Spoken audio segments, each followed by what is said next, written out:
Peace, family. It's time for episode 67. Man, we getting old of the Ask Jay show. And, I'm really motivated, happy to be doing this for the 67th time, 67 days in a row for these 90 days of Ask Jay. My word is my bond. And right now it's 2 in the morning, the end of my day. This is December 26th. Or actually going into now technically December 27th, but it was the first day of Kwanzaa, celebrated today in Baltimore at Eastwood Recreation Center in West Baltimore. It was really, really dope. It was my first Kwanzaa experience, actually celebrating, as an adult, and as a child, it's not something that my family practiced. So it was fly, like my first year ever celebrating Kwanzaa and really understanding what Kwanzaa means. And really, it's just like it's really just like Hanukkah for black people. That's how I look at it. It's just like, it's culture for us. I think the principles of Kwanzaa is something that we all should study, our families should study. I think if black people can adopt something as simple as that, our own culture, right, our own holiday that's for us and by us and made by us, I think things like that will help heal us and help repair us and get us out of all the economic, social, and political muck that we're in. But so happy Kwanzaa, everyone. First day Umoja, unity. My motivational message is tied into that a little bit, but just by me doing this, so I'm saying it's the end of my day. Been hanging with my daughter. Somebody loud back there. But yeah, it's the end of my day, and I would love to just take it down, right? Just go to sleep, just rest up. Just had, a little takeout food. But I got to honor my commitment to do this show. So my word is my bond. I told y'all I'll do it for the 90 days straight. And we're going to get with it every night, no matter how late, how early, how busy. I'll make sure it happens. So let's get to our 5 things of the day. So that message is, my word is my bond, and all of you should walk this the same way. Is when you make a commitment, you make a promise, you just stick by your word. It's a fabulous thing. It's really honorable. You know what I mean? And I like to live by that, to be considered an honorable king, honorable guy. So our first question comes from YouTube. Tony Blackman asks, when enrollment closes in January, when will enrollment open back up for students who are still in process of completing the original residential real estate course? So, once the J. Morrison Academy enrollment closes January 16th for all 6 courses, we are likely to open back up, I believe, April 1st. I'm thinking April 1st, maybe as soon as March. I got to double check that second thing, but it will continuously open up, or it will stay open depending on how the demand is.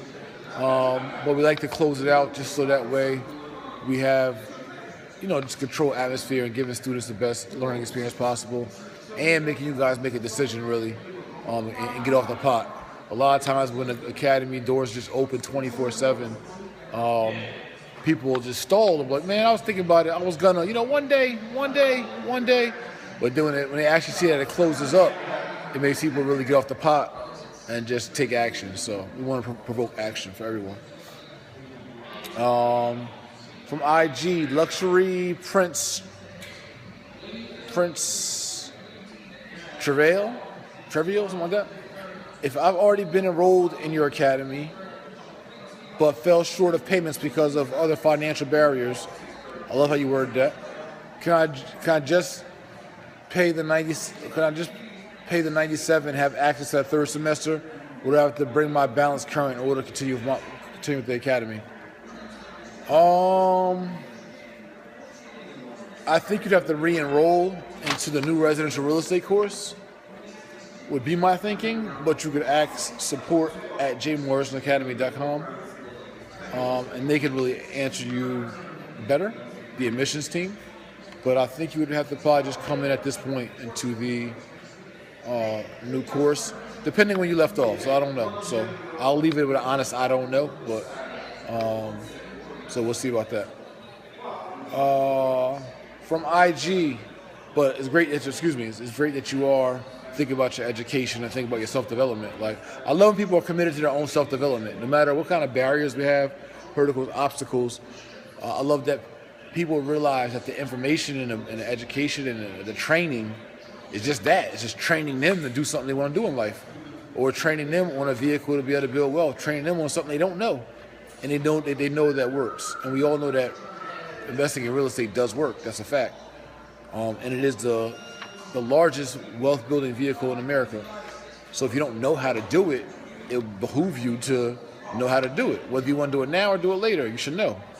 And no one's half the battle.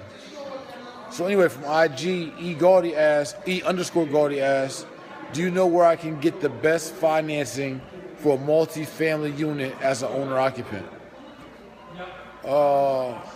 Going to a mortgage broker or mortgage banker and having them price out programs for you, and then you'll know what's best. And I would do it soon before they raise interest rates. But yeah, it may be a FHA program, it may not be. It may be a conventional program, just depending on how much you got to put down and, you know, what kind of assets you got, savings, etc., credit score, etc. And that's what your broker help you do in pre-qualifying you for a loan. From FB, Curtis Franklin asks, do you think leaders are born, or can a person develop leadership qualities? I believe that leaders can be made, but I think the core components still must be within you. But because they're within you, don't mean that they're activated or they're mature. So it is somewhat of a natural talent or tangibles to be a leader, but that stuff must be cultivated and brought out, is my opinion, for you to be, you have to act on it also. If you actually to lead, you gotta lead somebody. To be a leader, you gotta lead somebody. Or so you have to act. But yes, I think it can be cultivated. From Facebook, David Nelson asked, what are we boycotting next, King? And that's a very good question. I don't know. I don't know what we're boycotting next. To me, I've been thinking about ways.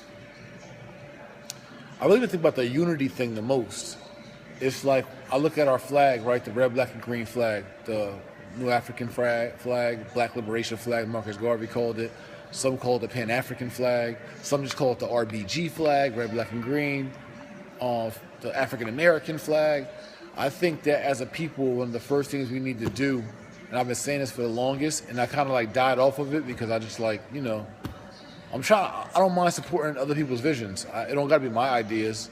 But what I realize that no one is really hitting on is like, if we're gonna unify our people gotta be unified around one thing. It gotta be uni. And the first one thing we can be unified around is our name and our flag.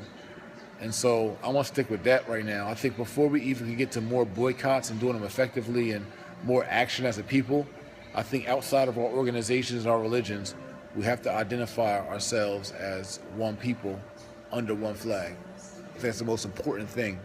And it's ironic I'm saying this on the Kwanzaa, first day of Kwanzaa, Umoja, which is unity. But that's the most important thing. The first thing of our holiday, Kwanzaa, is unity.